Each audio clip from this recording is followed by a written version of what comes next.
Please let us find our seats and we will start our business session. Veuillez prendre vos sièges et nous allons reprendre notre session pour le travail. Alors, veuillez reprendre vos sièges. Merci pour que nous puissions débuter.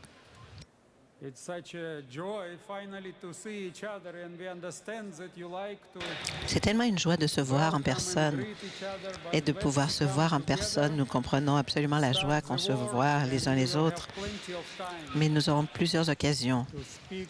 Alors, nous voulons débuter le plus rapidement possible. Merci.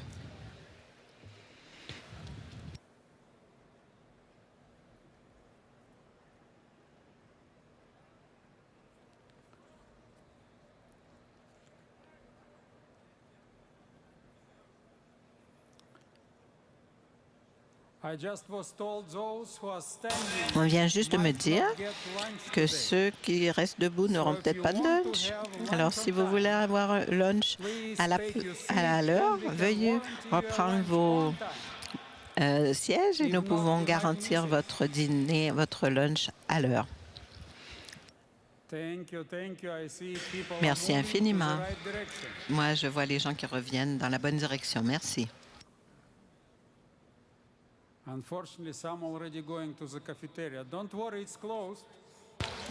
S'il y en a qui tentent d'aller vers la cafétéria, malheureusement, c'est fermé. Alors, nous pouvons commencer.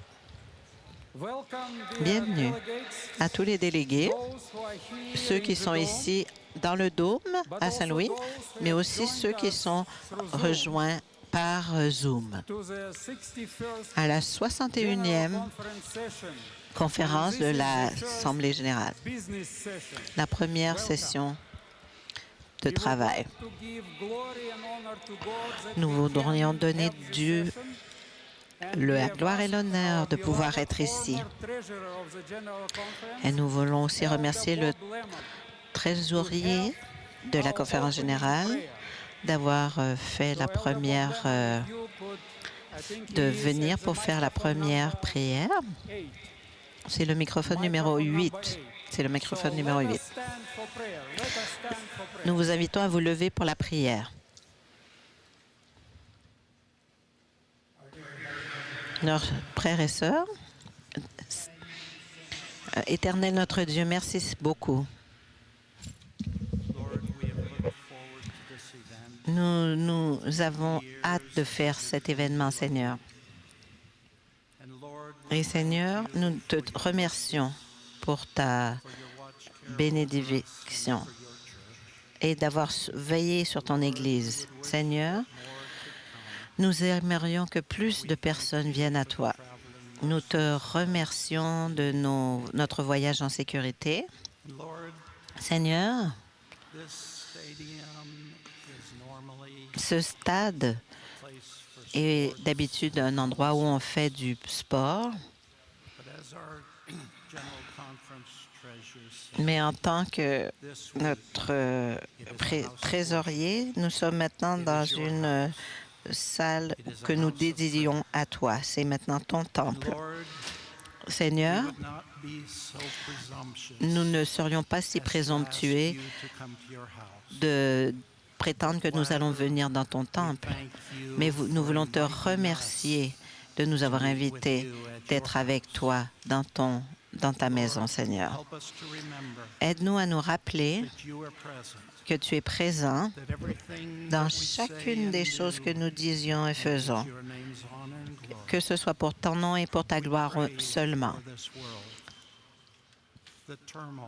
Seigneur, quand nous voyons la détresse de ce monde, la souffrance, Seigneur, nous t'implorons de revenir rapidement. Nous te le demandons au nom de Jésus. Amen.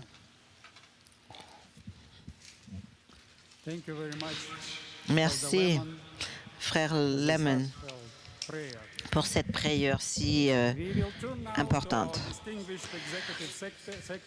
Maintenant, nous allons nous tourner à notre secrétaire exécutif, Ayrton Kohler, qui va nous dire si on peut débuter la session ou pas. Oui, Monsieur le Président. Après on a décalé nous sommes ici pour pouvoir ouvrir la 61e session de la conférence générale. Les procédures pour l'ouverture est vraiment en alignement avec le manuel d'Église et la Constitution. Et j'aimerais souligner que la conférence générale va accepter qu'on repousse cette session de la conférence de 2020 à 2022. Nous suivons aussi tout ce qui est requis pour la conférence générale dans notre revue adventiste et le monde adventiste qui sont apparus dans l'édition de février 2020 et 2022, suivant la demande de la Constitution, puisque pendant 3 mois consécutifs, au moins 4 mois avant du début de la conférence, les parutions doivent indiquer le début de la conférence. Alors, à la page 23 de la conférence générale, nous avons aussi inventé et envoyé des lettres d'invitation à chaque délégué au début d'octobre 2021 et le processus d'enregistrement pour les délégués qui a commencé en septembre 2021. La Constitution de la Conférence générale aussi souligne que la sélection des délégués des divisions en consultation avec les unions devrait préparer une liste des délégués pour les divisions avec les critères trouvés dans la Constitution.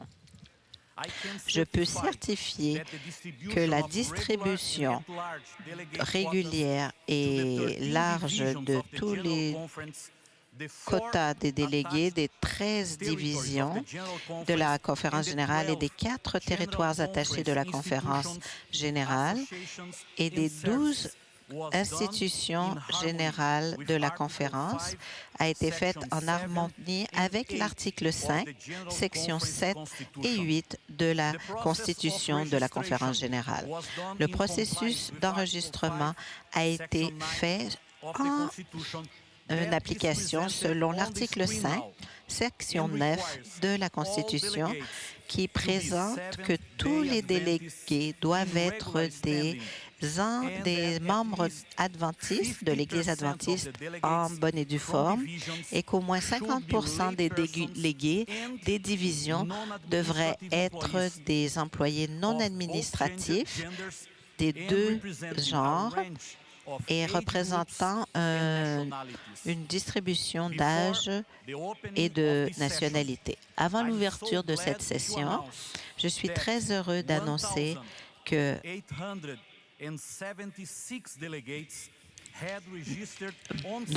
plus d'un millier de délégués avaient été enregistrés et ce nombre dépasse ce qui est nécessaire pour la section 5. L'article 5, section 3 de la Conférence générale qui demande qu'au moins un tiers des délégués doivent être présents pour constituer le quorum et lorsque la session est déclarée, les délégués restent présents et vont constituer le quorum.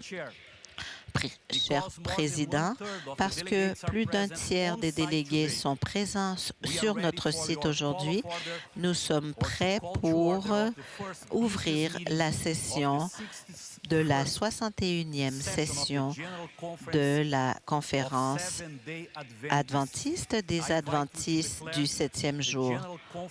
Alors, je déclare la session de la conférence générale ouverte. C'est fantastique. 1876 délégués. Dieu est bon, c'est un miracle. C'est en considérant la situation présente, ceci remplit tous les besoins de la session pour la conférence générale. Merci beaucoup. Elder Kohler, si vous voulez continuer à nous guider. Merci, cher Président. Cette session et toutes les réunions adventistes officielles devraient être basées sur notre résumé de mission. Et nous voulons rappeler à tous les délégués que la fondation biblique que vous voyez à l'écran, de faire de Jésus des disciples qui vivent selon l'amour de Jésus en tant que témoins et qui proclament à tout le peuple l'évangile éternel des messages des trois anges en préparation pour son retour. Les adventistes du 7e jour préparent cette mission pour communiquer, enregistrer, avoir des disciples, enseigner, guérir et servir. Et en harmonie avec les adventistes du 7e jour, la restauration de toute sa création a une harmonie et en parfaite harmonie avec sa justice.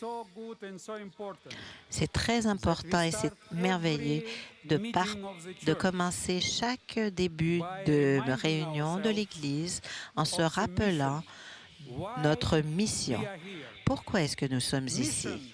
La mission est au cœur de cette Église. La mission, c'est le seul but pour lequel nous sommes là. Avant de débuter, si à chaque fois nous pourrions débuter et voir est-ce que nous avons réalisé la mission dans les 7 dernières années. Nous allons commencer par la mission et nous allons finir par la mission. Et nous allons maintenant voir le président Ted Wilson, de voir comment les 7 dernières années ont rempli cette mission. Et en vendredi et samedi, pour le sabbat, nous allons donner l'occasion à toutes les régions de pouvoir faire leur rapport.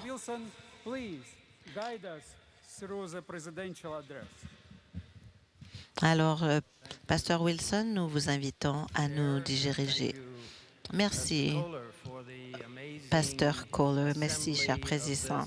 Merci pour cette fantastique rencontre de la conférence générale pour la 61e session. C'est formidable d'être ensemble en tant que famille de la conférence générale.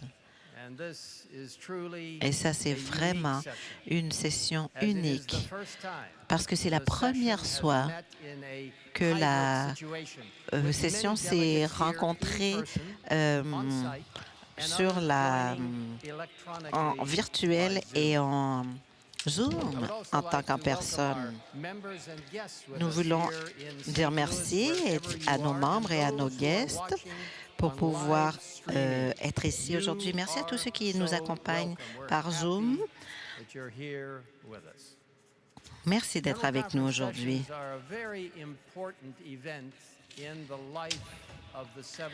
C'est très important, cette session, pour la vie de nos adventistes. C'est ici que tout va être fait pour notre Église mondiale. Vous allez voir sur ce vaste plancher, sous le dôme de ce beau stade de Saint-Louis, délégués, vos votes, vos voix sont importantes. Il y a beaucoup d'églises à travers le monde qui vont suivre ce que vous allez dire aujourd'hui.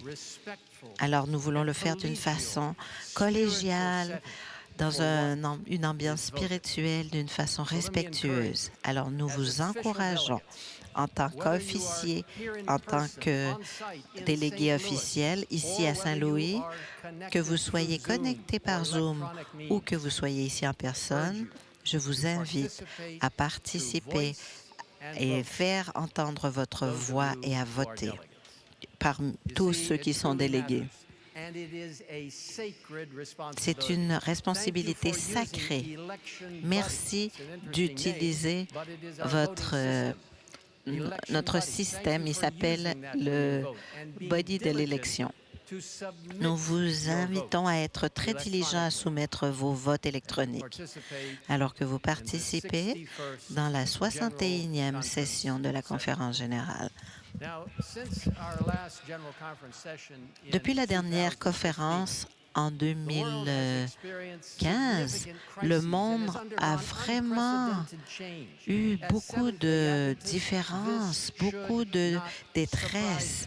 Ça ne devrait pas nous surprendre. La prophétie nous dit que la situation du monde avant que Jésus revienne, et dans l'esprit de prophétie, on nous dit que les événements finaux seront très rapides.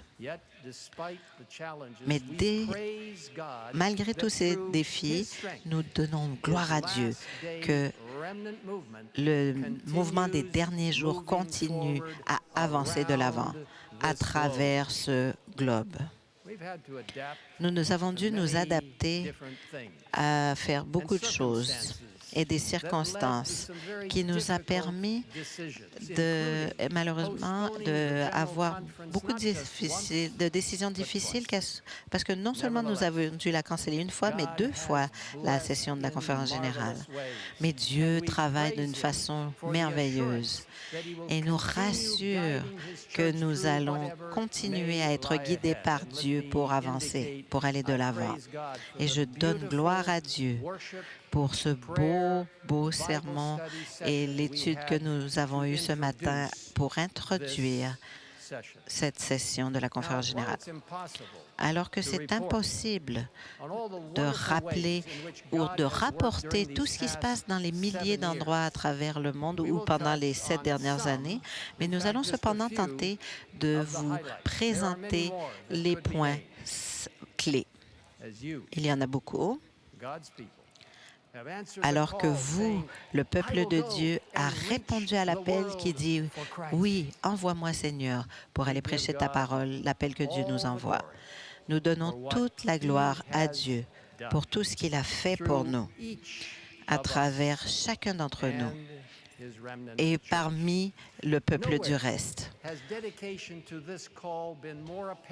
Alors, ça a été très apparent dans l'Est de l'Ouest de l'Europe, bien sûr, avec le conflit ukrainien, avec les conflits avec les pays et ce flot d'immigrants qui souffrent. Et à travers vous, Dieu a permis de pouvoir faire face à ce défi et de continuer d'apporter l'Évangile dans ces endroits très difficilement touchés malgré cette situation extrêmement difficile. Dans la situation à Kiev, notre station radiophonique continue de proclamer l'Évangile, de parler de programmes bibliques malgré le danger. Et voici une ville que j'ai visitée, qui est maintenant malheureusement connue dans le monde entier pour les sites, pour toute la destruction. Mais le centre évangélique adventiste a été touché, mais avec des dommages mineurs.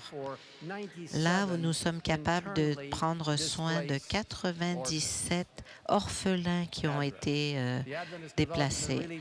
Les adventistes ont développé une aide humanitaire et qui pour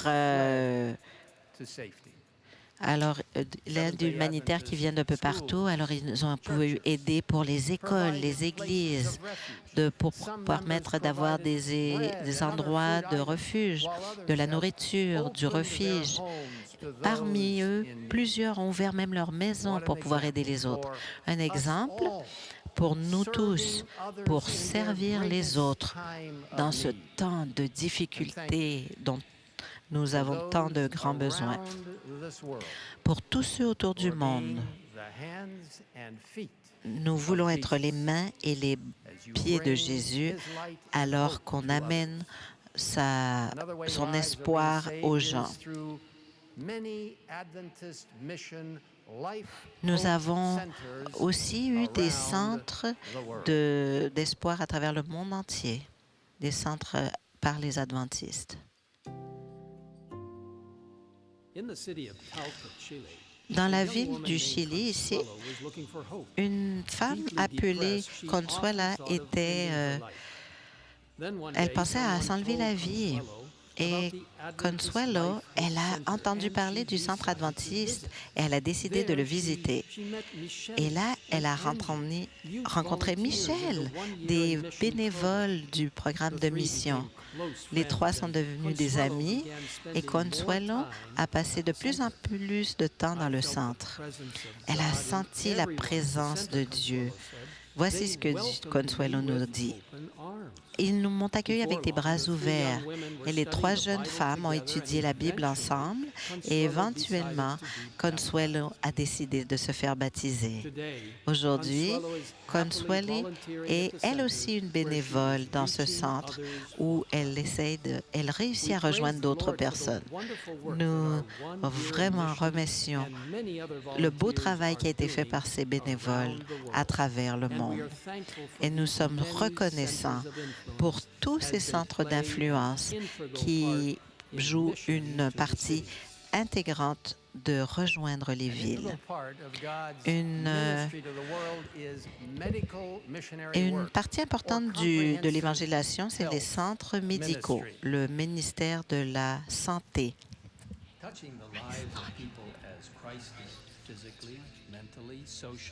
Physiquement, mentalement et spirituellement, ce n'est pas non seulement le centre de plusieurs cliniques à travers le monde, c'est aussi le bras droit de l'Évangile. Pour toutes les personnes, être plus en santé, pour tout le monde, se sentir mieux à travers la justice de Jésus. Le ministère de la Santé et le ministère de l'Église travaillent ensemble. Ils ont travaillé, par exemple, au Rwanda.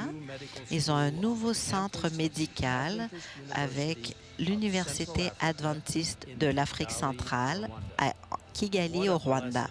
Quelle bénédiction que cette Église, ce centre adventiste, aura des endroits où est-ce que tout le monde pourra bénéficier. Tout le monde dans le continent africain pourra en bénéficier. Merci pour toutes ces belles actions à travers le monde. La mission de l'Église adventiste du 7e jour a toujours été basée sur la parole de Dieu. Depuis le début, nous avons été un mouvement prophétique, s'assurant que nous suivons la parole de Dieu et nous a bénis. Basé sur la Bible, nos vies sont toutes liées ensemble. Et c'est vital de comprendre et de recommander et de reconnaître comment nous sommes reliés ensemble. Et en 2015, à la session de la conférence générale, nous avons voté une nouvelle norme où est-ce que nous voulions avoir par le comité ensemble et le comité de recherche biblique, nous avons développé un livre qui s'appelle l'approche des adventistes et les recherches bibliques.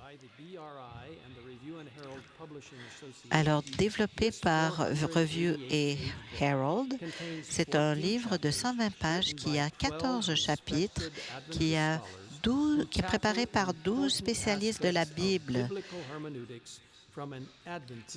par la perspective herméneutique. Et c'est donc associé avec 14 vidéos où est-ce qu'on regarde chacun des points qui sont dans ce livre. C'est dans plusieurs langues et ça peut être utilisé dans les salles de classe ou sur les médias sociaux. Alors, cet institut de la recherche de la science de la Bible est un institut très important parce que c'est plusieurs chercheurs de différents endroits qui sont spécialisés dans l'histoire, dans l'Apocalypse, dans la Bible. Et ça donne beaucoup de situations d'enseignement, de possibilités pour pouvoir apprendre et faire la promotion de la création et du sabbat. Ils organisent aussi des séminaires sur la création pour les pasteurs, pour les leaders et pour les étudiants. Alors, ça, c'est des conférences dans le monde entier pour pouvoir faire apprendre aux gens comment Dieu a créé le monde. Elles se déplacent à l'extérieur ou bien dans un environnement de classe.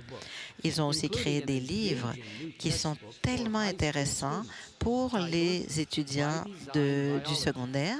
Par exemple, comment apprendre la biologie, comment apprendre le design et les catastrophes. C'est basé sur la science et ces livres permettent de pouvoir rejoindre beaucoup de gens. Et le département des publications joue un rôle critique pour pouvoir rejoindre les gens à travers la distribution de littérature à travers le monde. Alors, vous voyez que ça fait 15 ans qu'on avait le projet des livres missionnaires. Nous avons délivré 7 millions de livres à travers les membres d'Église. Et en 2021, pour la première fois, une version vidéo de ce livre a été mise de l'avant par Pasteur Finlay, Espoir pour la fin des temps. Deux autres projets très intéressants qui sont basés sur l'électronique, c'est un projet qui a été traduit dans 85 langues avec plusieurs fenêtres qui parlent de la tragédie des siècles et pour pouvoir distribuer toutes les copies de la tragédie des siècles à travers 2023 et 2024. Et vous voyez donc, chers frères et sœurs, comment c'est excitant de voir les gens sont déjà à l'avant-garde de la distribution de ce livre de la tragédie des siècles.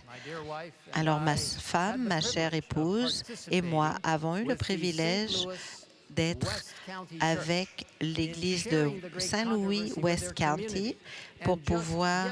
Hier, nous avons reçu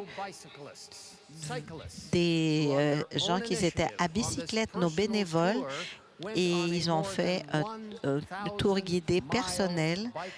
Ils ont fait 1000 kilomètres de Washington, D.C. à ici en distribuant des Bibles, en distribuant de la littérature et de la tragédie des siècles tout au long de leur trajet en bicyclette de Washington à Saint-Louis. C'est excitant de voir comment nous avançons. J'aimerais vous introduire Monsieur Pasteur Jerry, qui est pasteur de l'Église adventiste juste ici à Missouri. Pasteur Jerry, merci d'être avec nous. Comment est-ce que vous êtes... Comment avez-vous été distribuer le livre dans votre communauté? On cherchait pour comment aller dans la communauté, pour pouvoir avoir l'évangélisation dans la communauté. Et un membre d'église a dit, je connais quelqu'un qui s'appelle Oleg, Vous savez qui il est? Qu'il a dit, on va distribuer la tragédie des siècles. Et on faisait ça lentement au début. On a 14 000 livres et on a commencé. Nous avons fait une présentation et on s'est sorti. Et en moins de 3 heures, on a distribué tous ces livres. Alors, vos membres étaient vraiment impliqués et ils vous encourageaient. Qu'est-ce que vous diriez aux pasteurs, aux dirigeants d'Église et aux membres autour du monde au sujet de participer dans un projet de distribution de la tragédie des La siècles? première chose, l'Église qui ne fait rien n'aura rien. Il faut commencer. Et c'est une bonne façon de commencer. Prenez ce livre, distribuez-le, et vous verrez des choses dans votre Église. Ce même jour, des gens étaient si excités. On a des Ukrainiens. Nous avons ils disaient, ils sont partis. Ils ont commencé à parler, même s'ils ne parlent pas bien anglais. Ils étaient si excités. Ils ont changé des vies. Ils ont amené des Bibles aux gens qui n'en avaient pas. Ils étaient excités. Et cet excitement a commencé à se propager dans toutes les... Et ce jour-là, ils ont dit plus de livres. Donc, on avait des livres dans la communauté. Et nous avons continué cette année et voulons le faire encore cette année. Mais ce livre qu'on a eu, ce sont nos membres qui ont délivré ces livres. Ils ont donné leur temps et leur voiture. Nicolas, pour que ces livres... Alors, c'est contagieux de voir comment dans l'Église, votre Église va commencer à fleurir et à voir comment elle peut grandir. Gloire à Dieu, Pasteur Jerry, pour ce rapport. Juste à vous écouter, que Dieu vous bénisse d'une façon tout à fait spéciale. Et merci pour qu'on puisse voir des gens au ciel grâce à votre travail. Que Dieu vous bénisse. En 2020, ça nous a ouvert une nouvelle page sur les chocs à cause de la pandémie. Les nations étaient en fermeture totale. Ce virus mortel nous a tous mis en alerte. Oui, nous avons été en deuil de millions de personnes, dont des adventistes, et nous voulons exprimer notre appréciation pour tous les personnels de la santé qui ont travaillé inlassablement pour aider ceux qui souffraient.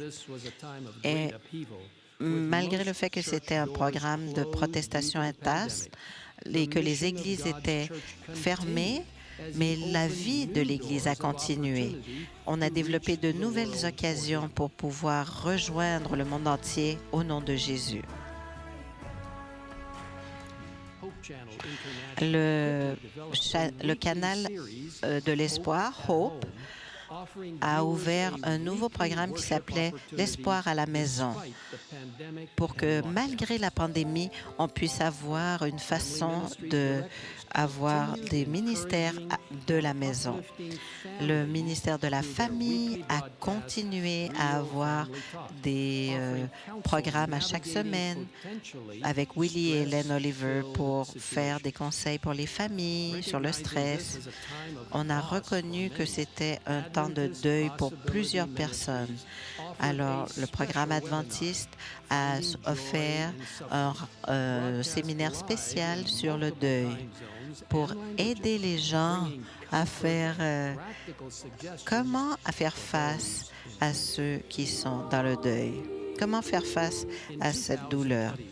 En 2021, la conférence, le ministère de la Femme de la Conférence générale a fait programme mondial pour la conférence générale. Et c'était tout en virtuel, avec des sermons, de la musique et beaucoup plus encore. Et en janvier 2022, le ministère des Enfants a fait une belle conférence virtuelle aussi. On a voulu rejoindre les jeunes. On avait des présentations très dynamiques pour les enfants et par les spécialistes pour les enfants. Et on a recherché à retrouver les gens, à pouvoir les rejoindre. On a eu aussi la radio adventiste du monde entier qui a parlé des prophéties. Et la série était traduite en 35 langues et a eu plus que 12 millions de téléspectateurs. Sabbat après sabbat, tous viendront donner gloire à Dieu. Le comité a été, grâce à l'Internet, grâce à l'Internet, nous avons pu être développés depuis 2004. Et notre département a su mettre de l'avant des possibilités électroniques pour pouvoir évangéliser. Les différentes initiatives d'évangélisation ont développé 2 applications pour vos cellulaires avec des adventistes pour pouvoir avoir des membres à travers le monde pour livrer de l'information dans différents contenus pour leurs amis et leurs familles, tout dans le monde digital. La revue adventiste a permis de pouvoir rejoindre beaucoup de gens d'une façon électronique avec un contenu inspirant à travers les médias sociaux et avec un site web redessiné où est-ce qu'on avait des histoires et des récits de tous les gens à travers le monde.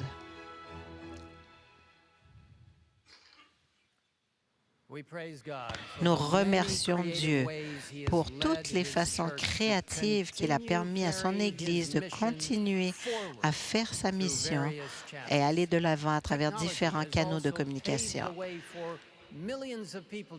Ça a permis à des millions de personnes d'arriver à lire des livres de Mme White. Depuis 2015, le nombre d'utilisateurs a augmenté d'une façon incroyable sur le site de Mme White. On a 7,5 millions de visiteurs chaque mois, ce qui représente des utilisateurs de toutes les nations de la Terre. En plus, le département de Mme White a reçu 25 millions de requêtes et 25 millions de demandes de téléchargement des livres de Mme White par mois. Cela représente plus de 2,4 milliards de recherches et de 273 millions de téléchargements juste en 2021. Alors nous remercions le Seigneur d'avoir béni et de nous avoir inspirés pour pouvoir propager la bonne nouvelle. Nous sommes reconnaissants pour le travail de la Conférence générale, le département des archives, incluant celui des encyclopédies des adventistes, puisqu'on a plus de 3000 articles et 7000 photos qui démontrent le travail des adventistes et de leurs institutions et des événements qui est constamment grandissant. L'éducation a aussi été très importante tout au long de toutes ces années. Alors, merci pour le plan qu'il nous a donné et l'encouragement afin de faire que le département de l'éducation à la Conférence générale puisse suivre ce plan qui avait été déterminé. Les enseignants à travers le monde, merci pour leur détermination, leur persévérance dans ces temps difficiles avec les restrictions de la COVID. Ils ont eu tellement d'adaptabilité pour pouvoir apprendre des nouvelles façons, des nouvelles méthodes et nous avons 85 000 enseignants à travers le monde et 1,5 million d'étudiants ont pu aller dans plus de 7 000 écoles à travers le monde, dans 50 pays. Et notre programme d'éducation à la Conférence générale a aussi un programme à cause de l'Institut international des Philippines, l'Institut africain adventiste, l'Université à Loma Linda, l'Université aux États-Unis. L'éducation est très importante, non seulement pour cette vie, mais pour notre vie éternelle. Et nos écoles sont un moyen très efficace. Et les écoles les plus prévalentes sont bien sûr l'école du sabbat. Alors, chaque adventiste de tous les âges à travers le monde peut apprendre à travers le programme de l'école du sabbat. Le programme de l'école du sabbat amène ensemble beaucoup de leçons sur la Bible, comment regarder, comment partager ensemble pour créer une croissance spirituelle pour les membres, pour que chacun puisse avoir sa croissance. Les jeunes font partie de la mission de l'Église adventiste. Le département de la jeunesse a un rôle très important pour s'assurer que les jeunes puissent s'impliquer et devenir des ambassadeurs de Jésus. Il y a aussi ceux qui sont dans les campus universitaires. Et un événement qu'on connaît souvent, c'est la journée globale des jeunes pour le monde entier, où les jeunes sont les mains et les pieds de Jésus à travers le monde pour pouvoir bénir les autres. En tant qu'adventistes du 7e jour, nous sommes bénis d'avoir une mission et une Église tellement active. Et nous avons beaucoup d'institutions. Dieu nous demande aussi de s'occuper de nos bâtiments. Et nous sommes bénis d'avoir un programme pour la gestion du risque, de la santé-sécurité, pour les solutions de gestion du risque. Nous sommes très reconnaissants de ce ministère, particulièrement pendant la période de COVID. Et dans le domaine public, c'est très, très important dans notre appel. Nous, les affaires publiques, bien sûr, et la liberté religieuse ont établi des liaisons avec les gens, à travers les gens, les membres, et de s'assurer d'avoir sur l'identité de l'Église, de pouvoir amener notre message aux gens d'influence à travers le monde, à travers tous les paliers de notre société. Un important focus a été sur la médiation pour les gens en prison, pour nos frères et sœurs qui sont emprisonnés à travers l'Église. Nous vous encourageons à prier pour les personnes qui sont emprisonnées et leurs familles. Le ministère des aumôniers est aussi un ministère très important à travers l'Église. Son rôle, c'est de créer des personnes compétentes, des aumôniers compétents, partout où ils sont, partout où leur présence est demandée, à travers les gens du militaire, de la police, dans les campus, dans les prisons. Pendant les 7 dernières années, le programme des aumôniers adventistes ACI a eu vraiment des niveaux internationaux pour pouvoir donner de la formation sur place et des cours en ligne. Nous apprécions le travail de cet institut des aumôniers. Mettre Dieu de l'avant en premier, c'est le thème de notre Église. En 2015, nous avons débuté ce thème, 2016, pour encourager chacun à mettre Dieu en premier dans tous leurs aspects de leur vie. Cet état d'esprit est vraiment inclus dans l'implication totale de tout le monde. faire quelque chose et supporter quelque chose pour la mission de Dieu à travers vos ressources financières, à travers le ministère de l'économie, de mettre Dieu en premier. Ce ministère a été pour prouver une expérience chrétienne faite par les milléniaux. Ces vidéos a répondu plein de questions sur l'économat chrétien et a permis à beaucoup d'apprendre. Alors, l'économat chrétien est un département très important. Aussi, il inclut le département pour faire son testament et la planification. Planifier les dons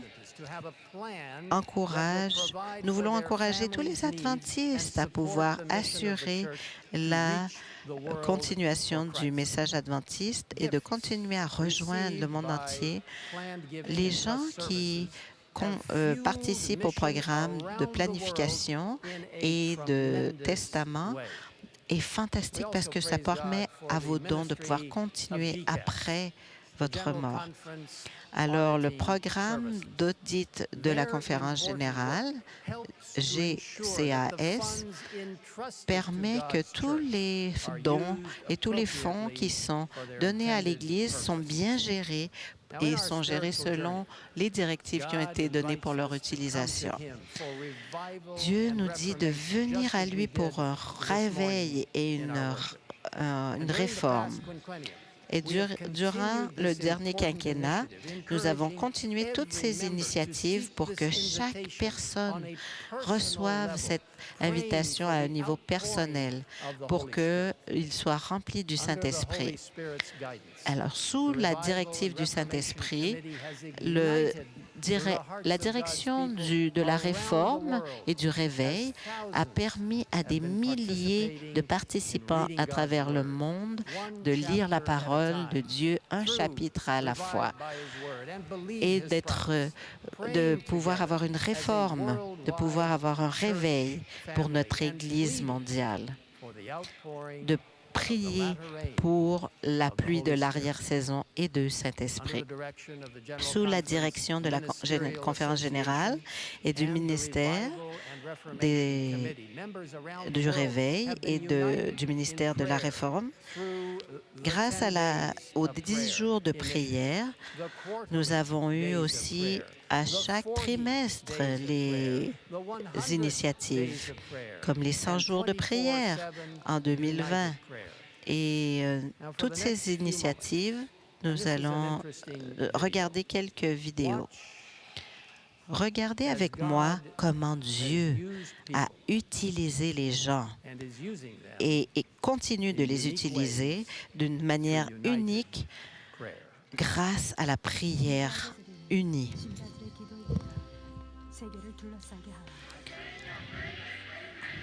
Priez 24 heures sur 24, 7 jours par semaine. Une chaîne de prière qui fournit au monde entier des prières pour le monde. 24 heures sur 24, 7 jours sur 7.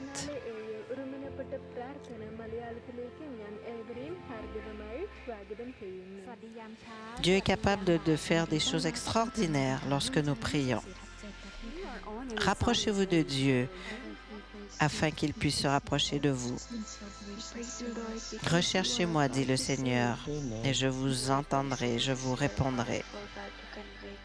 24 heures sur 24, 7 jours de prière, 7 jours sur 7, être unis en prière. Seigneur, nous continuons à prier pour toi. Merci, Seigneur, de nous donner une famille.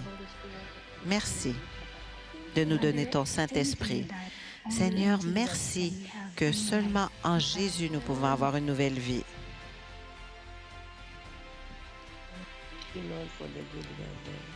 Merci, Seigneur, pour cette journée. Aujourd'hui, Seigneur, permets-nous de marcher avec toi.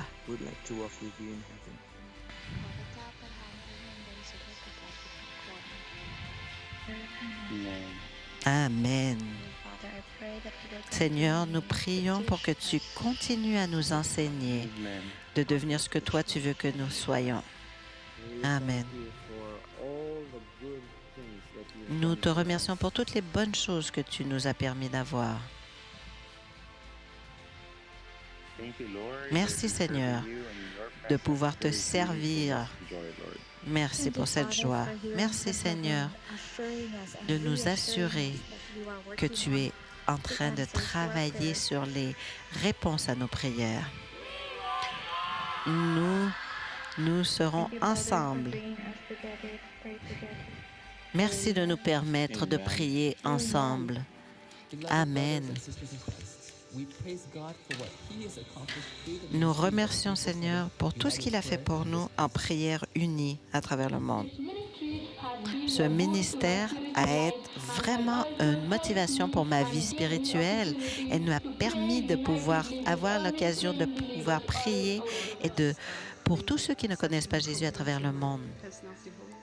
Ce temps de dévotion personnelle m'a permis de me régénérer. Merci Seigneur. Merci de nous permettre de nous offrir un guide. L'appel de Dieu pour nous tous et nous encourage à prier plus et plus pour la conférence générale et Dieu change les vies à travers le monde. Que la gloire soit rendue à Dieu.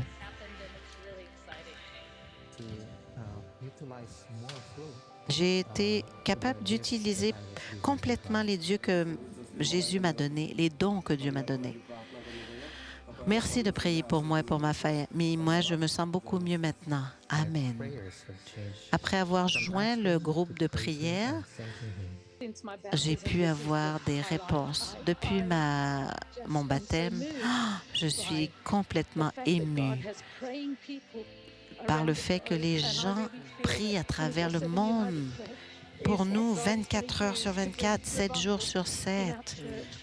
Dans notre Église, c'est tellement une bénédiction de prier avec notre famille de l'Église. Oh, je ne peux pas attendre. J'ai tellement hâte d'aller au ciel pour être avec ma famille en Jésus. Merci Seigneur. Nous voulons te chercher. Nous voulons recevoir ton amour. Merci Seigneur. Ça fait du bien de voir vos visages. Merveilleux. Merveilleux de vous voir. Que Dieu vous bénisse. Au revoir. Bye tout le monde. Que Dieu vous bénisse. Merci. We have le ciel sur la terre en étant tous ensemble. Merci. Merci de nous donner ces informations. Merci pour tout. Nous sommes tellement heureux par ton esprit, par nos prières. Seigneur, merci. Nous te demandons de ton Saint-Esprit. Merci de pardonner nos péchés. Merci de nous aimer. Avec la ligne de prière 24 heures sur 24. Alors, l'Église mondiale a développé une approche stratégique et nous avons été de 2020 à 2023. C'est le thème « Envoie-moi, Seigneur, je vais y aller. Nous irons te servir. Je veux te servir. » Et partout, les jeunes à travers le monde ont accepté et ont adopté cette approche. Ça veut dire que tous les membres sont impliqués. Tous les membres sont impliquants. Je vais y aller, Seigneur. Alors, ce focus stratégique est basé sur beaucoup de recherches et a été adopté largement par les adventistes qui entendent l'appel de Dieu qui dit « Oui, Seigneur, j'irai ». Une jeune femme qui a accepté cet appel, c'est Mélissa. Elle a permis à Dieu de travailler à travers elle d'une façon extraordinaire en offrant le pardon et la réconciliation malgré des situations très, très difficiles et horribles.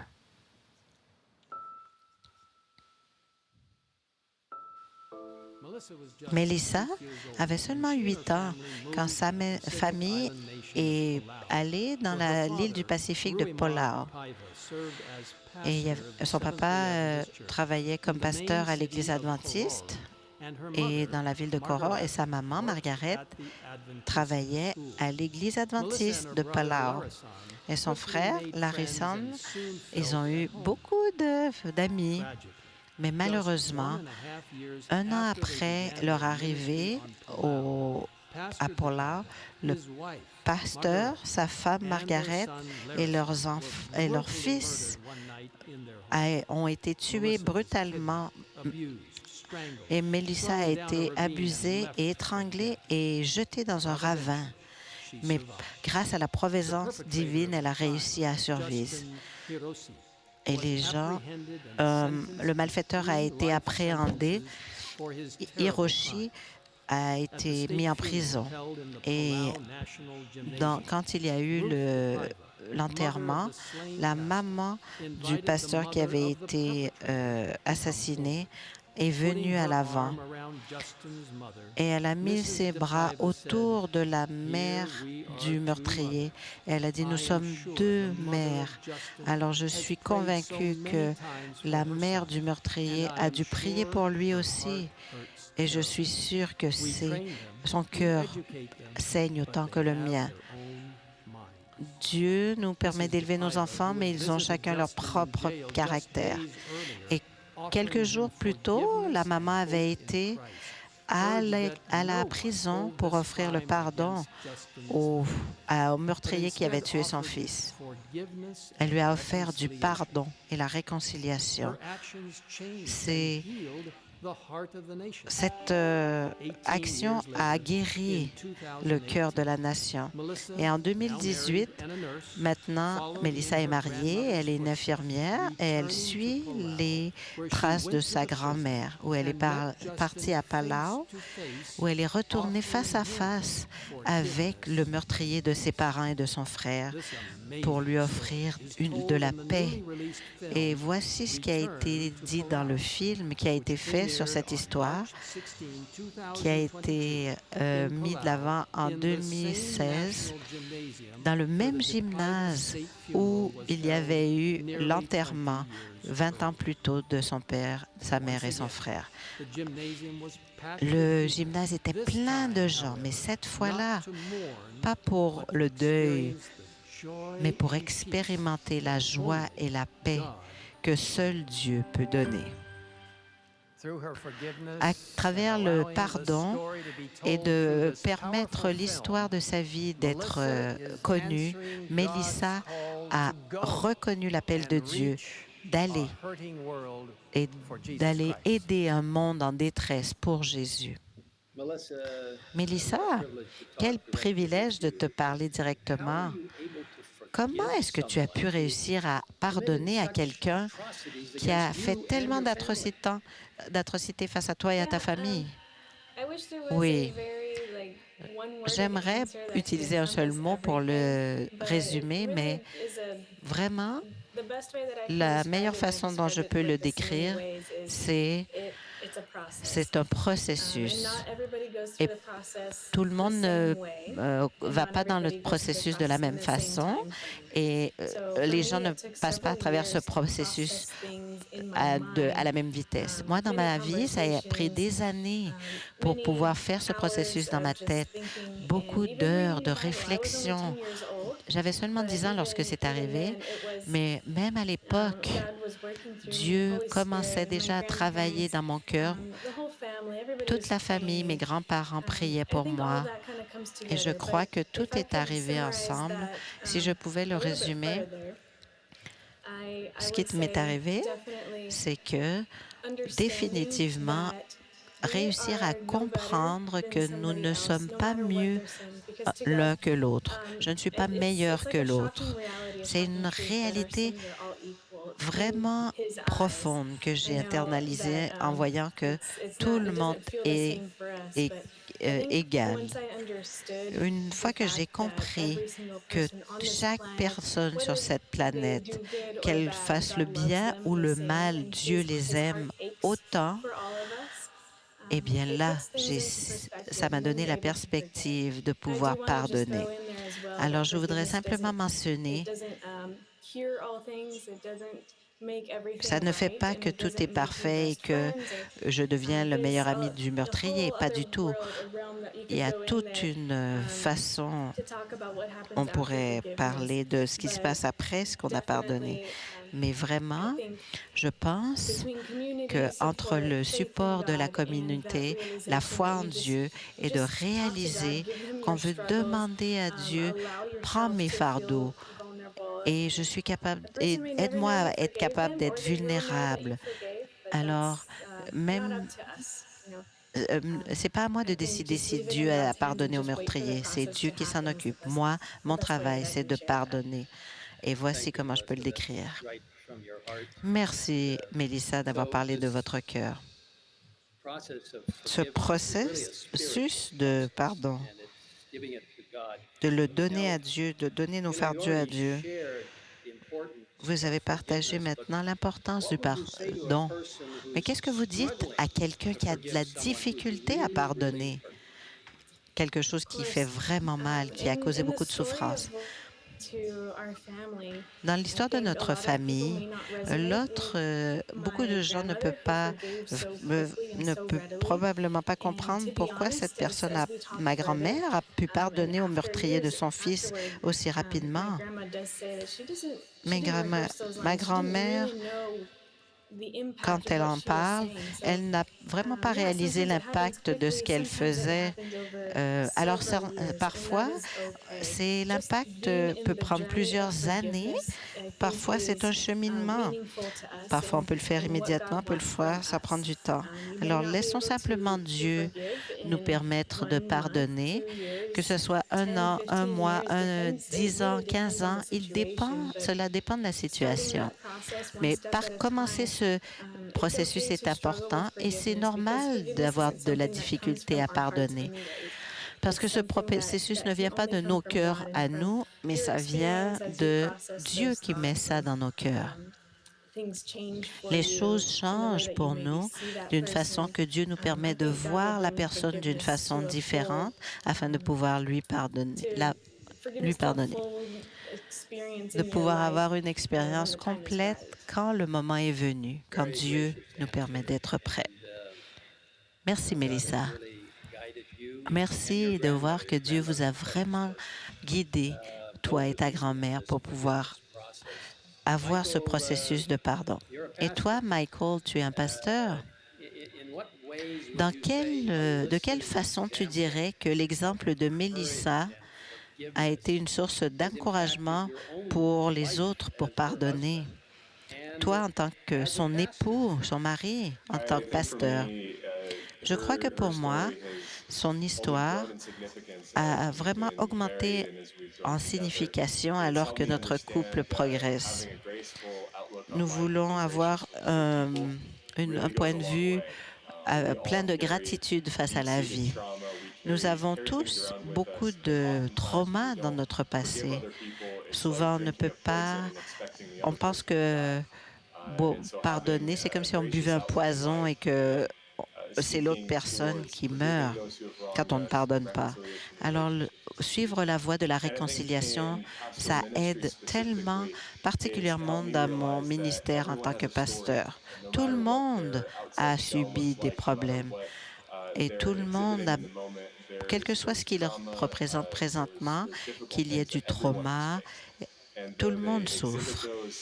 Alors, que les gens le montrent à l'extérieur ou à l'intérieur, en tant que pasteur, ça me permet de pouvoir poser des questions plus profondes et de pouvoir mieux comprendre l'histoire des gens, de mieux comprendre, je ne veux pas connaître les détails, mais vraiment de les supporter, de marcher à côté d'eux pour pouvoir être avec eux. Alors, Connaître ma femme, Mélissa, chaque jour un peu plus, me permet de comprendre ce processus de pardon. Merci, Michael, pour ces remarques très appropriées sur ce que vous avez appris pendant le processus du pardon. Que Dieu vous bénisse l'un et l'autre. Merci de faire partie de cette belle famille adventiste et du ministère du Seigneur. Merci à chacun d'entre vous.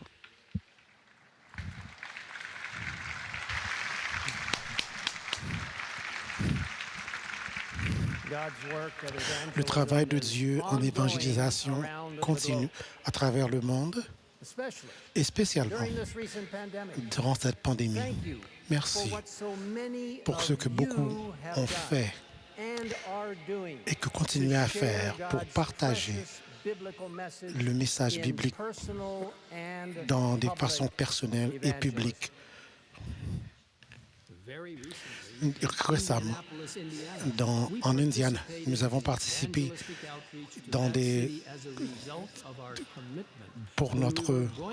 lorsque nous avons la session dans cette ville. C'était une joie d'avoir des gens intéressés, soirée après soirée, d'écouter la parole de Dieu et écoutant nos présentations. Et la conférence, les camps d'Indiana et leurs églises ont donné à ces événements qui avaient plusieurs rencontres en même temps sur la santé. Chers frères et sœurs, à travers le monde, et tous ceux qui sont ici en Saint-Louis, par la grâce de Dieu, soyez impliqués dans l'évangélisation alors que nous allons à la fin de l'histoire de ce monde. Il n'y aura pas seulement des gens au ciel, mais vous serez aussi bénis lorsque vous allez dans le monde pour étudier avec les gens sur Jésus. Moi, je suis rafraîchi chaque fois lorsque je prêche ce message.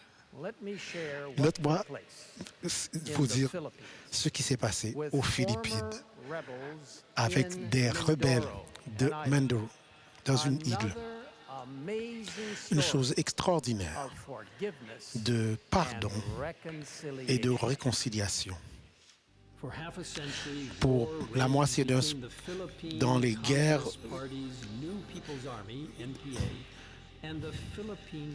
et entre le gouvernement qui a causé plus de 40 000 morts dans ces montagnes de Mindoro, donc de 7 600 îles des Philippines, les communistes rebelles se sont pour leur guerre.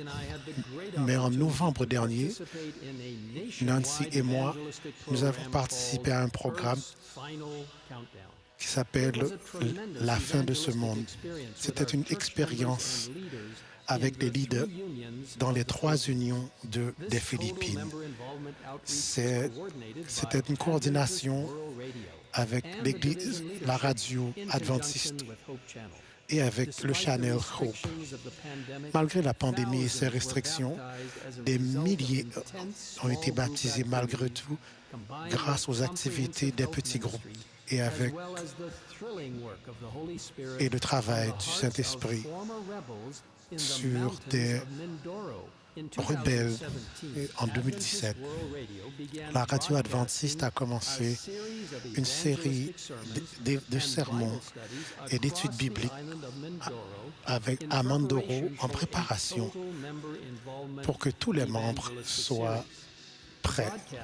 Ce programme était un succès et près de 1400 personnes ont été baptisées. Après 2017, la série d'évangélisation, ce programme a continué. Et sans que nous le sachions, même les rebelles qui étaient dans les montées écoutaient. L'Esprit Saint faisait un travail dans leur vie. Et en 2020, ils se sont donnés à Jésus et ils ont remis leur fusil au gouvernement. Une réconciliation incroyable entre les soldats lorsqu'ils se sont et maintenant ont donné l'amnistie par le gouvernement. Et en novembre 2021, des centaines de rebelles avaient aussi, ils nous serviront, ont été baptisés dans l'église adventiste dans une cérémonie à Mandoro.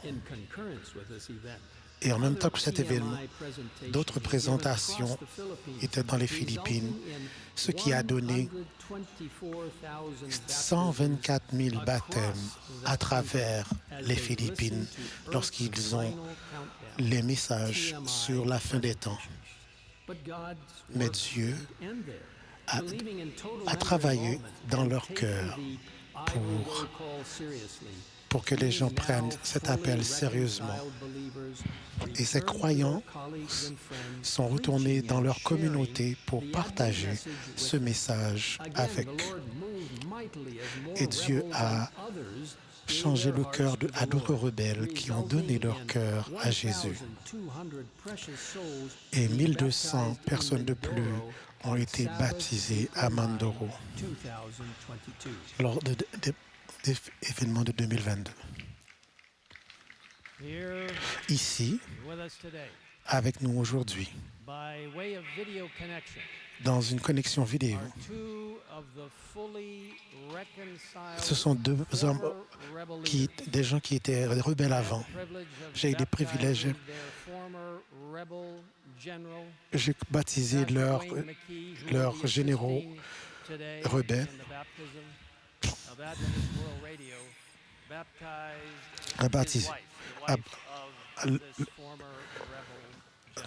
La femme de ce rebelle. Et même à Mandoro, il y a quelques mois que ça s'est passé. Ensuite, et ici avec moi sur la plateforme, avec le pasteur Robert Dulay, qui est le coordinateur de la radio aux Philippines, d'une entrevue courte avec ces anciens rebelles. Et aujourd'hui, dans leur présence, entre ces anciens rebelles qui sont réconciliés, ils vont aussi regarder et voir le privilège d'un baptême. Et je veux vous présenter et le colonel de l'armée des Philippines, Eric Guevara, et son épouse, Léa. Colonel Guevara est le deuxième au commandement dans l'armée des Philippines qui dirige la transition opérationnelle pour s'occuper des rebelles. Parce que lui et sa femme ont fait et vu, et parce qu'ils ont étudié la parole avec la radio des Philippines, ils ont décidé de dédier leur vie complètement au Seigneur par le baptême et aujourd'hui et se joindre à l'Église adventiste.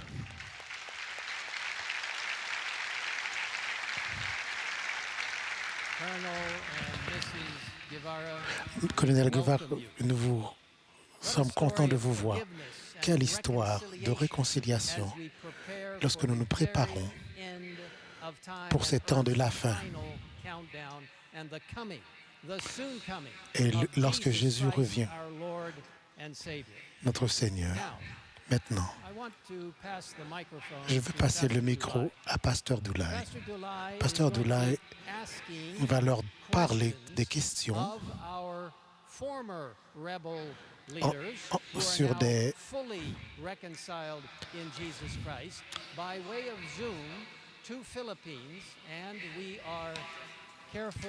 et nous ne révélons pas leur identité. Nous ne voulons pas pour que leurs identités soient ni leur liberté. Pasteur Dulay demande à ces nouveaux, à travers Zoom, lorsque nous connectons aux Philippines, comment Dieu a changé leur vie et comment ils se sentent dans leur cœur maintenant. Pasteur Dulay. Magandang umaga, Ate Rose. Kamusta kayo dyan? Narinig niyo ako? So, kagaya ng binanggit, pwede mo bang ikwento sa amin kung papaano nabago ang buhay mo at anong nararamdaman mo ngayon? How has God changed your lives?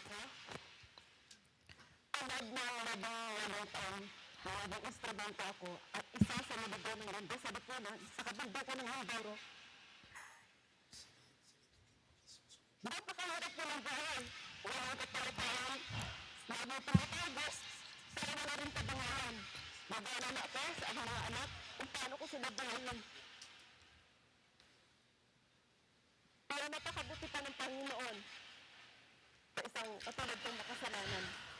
Hindi kailanman siya nang iiwan.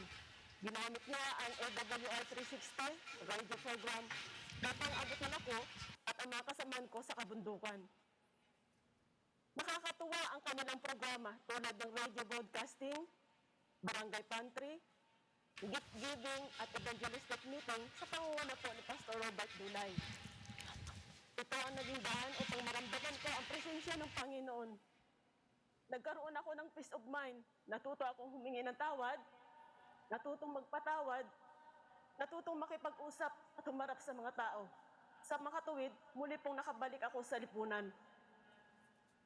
Ngayon, naging bahagi na po ako ng AWR 360 bilang instrumento ng Panginoon na isang misyonary sa Mindoro upang abutin ang mga di pa nakakakilala sa Kanya at upang maranasan din nila ang kasiyahang tulad ng aking nadarama.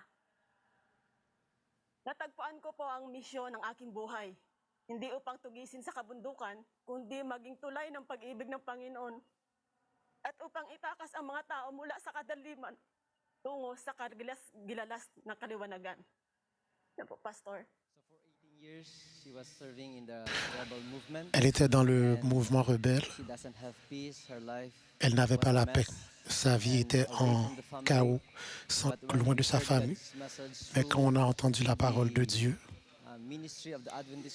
à travers la radio, dans la langue, dans notre île, à travers l'Église, nous avons trouvé la paix. Et maintenant, elle est notre missionnaire dans les îles de Mindoro et prépare les gens au retour de Jésus-Christ. C'est le résultat du travail grâce à la radio adventiste dans les îles et même la vie de ces rebelles. Quelle bénédiction de voir ce que l'Esprit Saint a pu faire dans la vie des gens lorsque Dieu touche leur cœur. Et maintenant, Colonel et Madame Guevara, laissez-moi vous demander à vous, avant d'être baptisé, vous faites partie de l'armée, vous avez vu ce qui a été vu dans la vie de ces rebelles, vous avez étudié la parole de Dieu et quelque chose est arrivé aussi à vous. Dites-moi aussi, qu'est-ce qui s'est passé, qui vous a changé? Ça a été dans nos interactions avec les anciens rebelles, nous avons vu comment Dieu travaille pour transformer ces individus en des gens restaurés. Et un jour, l'Esprit de Dieu nous a montré, au travers les enseignements de Pasteur Dulay, à ouvrir nos cœurs et nous avons accepté Jésus dans notre vie personnelle. C'est impressionnant, merci. Et Léa, et vous aussi, que sentez-vous dans votre cœur présentement? Êtes-vous excitée? Êtes-vous contente? Kasi hindi ko akalaing makakarating ako dito. Pero ang feeling ko ngayon, ibang-iba. Siguro, yung si Lord, dinala kami ni Eric dito para makasama kayo lahat dito sa... kinakabahan ho ako. Hindi ko alam ang feeling ko. Pero masaya ako. Happy ako. So she said, the Lord brought us here for a purpose. Dieu nous a amenés ici pour un but et je suis nerveuse, mais je suis heureuse que nous sommes ici devant vous.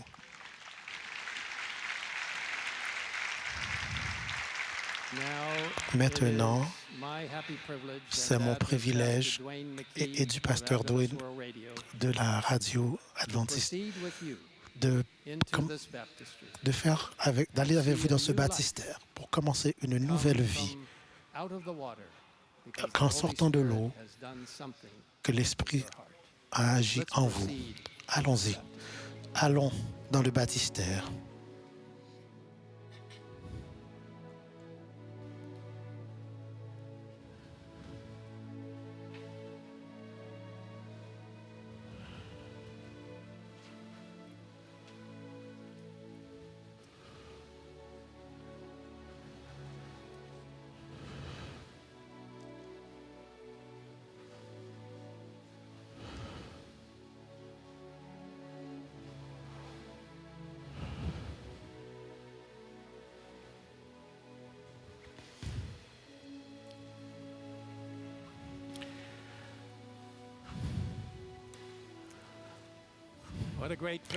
Quel privilège de faire partie de l'Église adventiste, un mouvement qui est dans tout le monde entier, dans tout le globe, un mouvement qui n'a pas commencé avec des hommes, qui n'a pas commencé dans un comité,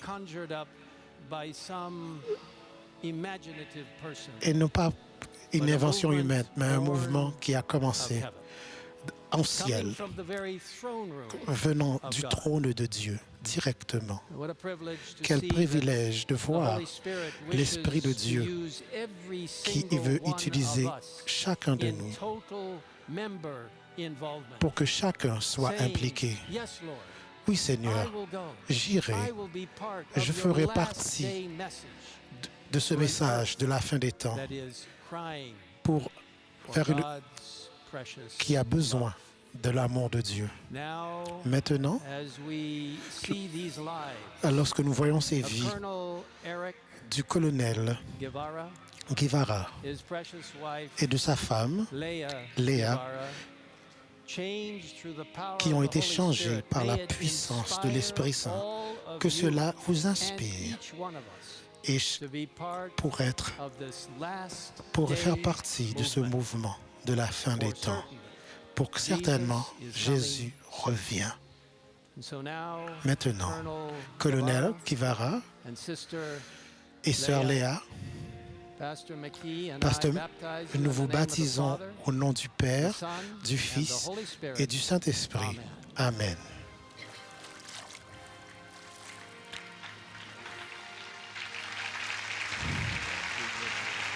Que Dieu soit avec vous.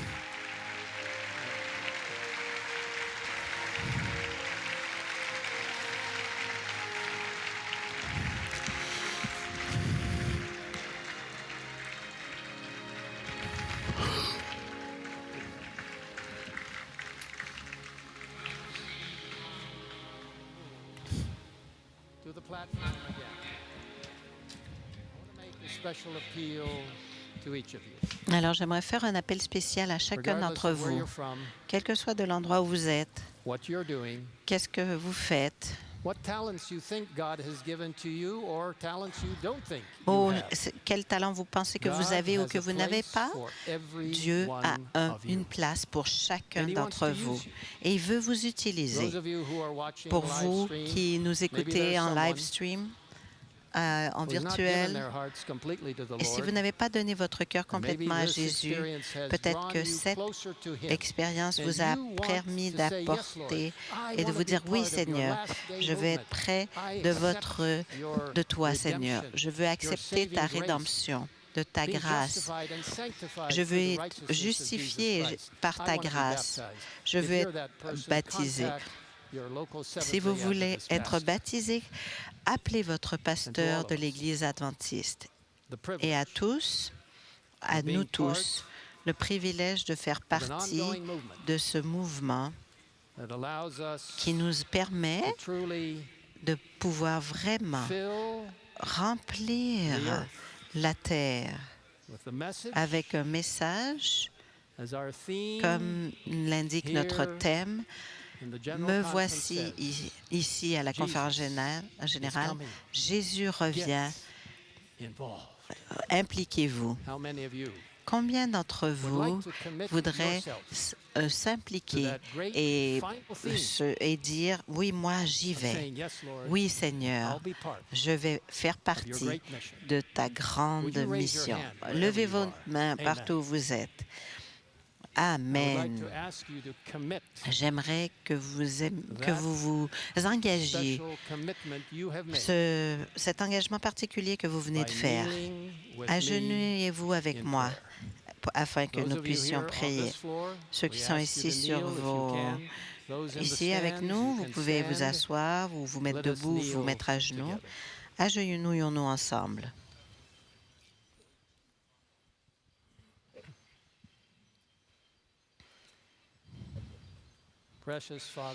Seigneur Jésus, tu nous vois, les dirigeants de ton Église, les dirigeants laïcs, les dirigeants de l'Église sont devant toi. C'est la conférence générale, c'est ton rendez-vous, c'est ta réunion. Nous sommes à ton service en tant que tes filles et tes fils. Nous nous agenouillons avec un engagement de pouvoir amener ce message adventiste merveilleux partout. Nous te demandons de nous donner le pouvoir et une double portion du Saint-Esprit pour avoir la pluie de l'arrière-saison avec le Saint-Esprit. Nous prions que tu fasses partie de notre réforme, de notre réveil, et pour que tous les membres puissent s'impliquer. Seigneur, aide-nous à chacun d'entre nous de dire, oui Seigneur, j'irai. Je veux aller proclamer ton message. Touche les cœurs de colonel Eric et sœur Léa. Merci d'avoir touché leur cœur. Nous te remercions pour cette nouvelle vie en Jésus. Et bénis tous ces rebelles qui se sont convertis, qui se sont réconciliés avec toi. Et permets-leur d'être un exemple pour beaucoup plus d'autres et de pouvoir participer à la proclamation du message des trois anges qui permet aux gens de se tourner vers l'appel de Dieu. Nous te remercions, Seigneur, de sceller cet engagement avec toi au nom précieux et merveilleux de notre Créateur, de notre Rédempteur, de notre Sauveur, de notre prêtre, de notre médecin, de notre professeur et de notre roi qui arrive, Jésus-Christ. Amen.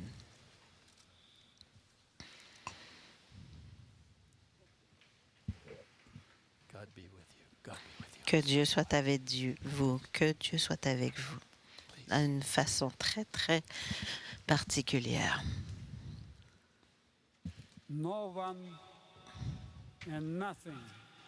Personne et rien ne peut arrêter la mission de l'Église. La pandémie n'a pas pu le faire. Les guerres ne peuvent pas le faire. Le dernier sabbat en Ukraine, 36 nouveaux membres ont été baptisés. 150 ont été joindre l'Église. Rien ne peut arrêter la mission de Dieu. Alors, cette session de la Conférence générale veut mettre l'emphase sur la mission. Et nous allons aussi terminer notre session vendredi et sabbat avec notre mission. Merci à tous qui avez joué un rôle actif pour remplir cette mission. Que la gloire de Dieu soit donnée à Dieu. Nous allons maintenant nous tourner vers le secrétaire, Monsieur Pasteur Morwan, qui va nous donner des directives. Merci, cher Président. Merci pour cette orientation que nous allons faire de la première session des hybrides. Non seulement c'est un moment historique, nous sommes ici quand nous allons regarder maintenant, pendant quelques minutes, nous allons passer à travers une orientation. Et, cher Président et estimés délégués, nous voulons vous dire que ce n'est pas sans beaucoup de difficultés que nous avons organisé cette session, mais une chose est sûre, alors que nous regardons le miroir, le rétroviseur, nous pouvons reconnaître que Dieu nous a dirigés jusqu'à présent. Avec l'aide, alors ce que j'aimerais faire, c'est vous aider à mieux comprendre notre session. J'ai un seul objectif pendant cette session d'orientation, c'est de montrer aux délégués, premièrement, aux différents délégués, nous sommes tous des nouveaux venus à effectuer une session en mode virtuel, hybride, où est-ce qu'on a des personnes en vrai et aussi des gens en virtuel. Alors, j'aimerais regarder premièrement les attentes au niveau de l'éthique des délégués. Deuxième chose, nous allons regarder la responsabilité des délégués. Et finalement, la troisième, les informations pratiques pour les délégués, pour les aider à avoir une meilleure expérience en personne ou en ligne. Alors, Monsieur le Président, ça serait intéressant d'apprendre qu'il y a 400 délégués présentement en Zoom. Alors, si vous êtes prêts, moi, je suis prêt aussi. Où sont les... Alors, laissez-moi vous indiquer ces trois parties que nous allons voir ensemble. Débutons. Alors, votre première responsabilité, c'est vous avez le privilège d'être délégué pour la conférence générale, mais ce privilège vient avec des responsabilités. Cette responsabilité première, soyez informés. Alors, ce que nous voulons dire par là, c'est que c'est votre responsabilité de regarder, de familiariser-vous avec les documents qu'on vous a donnés. C'est votre responsabilité de bien écouter toutes les présentations, tous les rapports. Et si vous êtes responsable d'être informé, notre responsabilité est de vous informer. Alors, pour les deux prochaines diapos, ça seront très importantes pour vous aider à bien communiquer avec vous. Alors, votre responsabilité, c'est d'être informé. Notre responsabilité, c'est de vous informer. Alors, vous avez vu le site Internet de la conférence générale que vous voyez ici. Quand vous cliquez sur « Business », vous allez voir les documents, vous allez voir la session agenda. Et là-dedans, vous allez voir tous les documents que vous avez besoin en tant que délégué. Alors, ceci est un endroit très, très important pour vous d'aller visiter sur le site Internet. Quand nous communiquons avec vous, alors, allez dans la section des documents. Je ne veux pas que vous y alliez maintenant, mais il y a une liste là-dedans qui est publiée avec tous les documents. Alors, je vous en prie, cette section, dans la section Agenda et dans la section Documents, est clé pour vous en tant que délégué. Nous voulons vous informer pour que vous soyez bien informés pour venir et pour que vous puissiez prendre des décisions éclairées. Nous avons aussi une application pour votre cellulaire, votre mobile.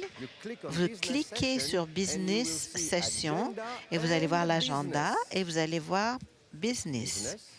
Business d'abord, c'est là que nous communiquons avec vous.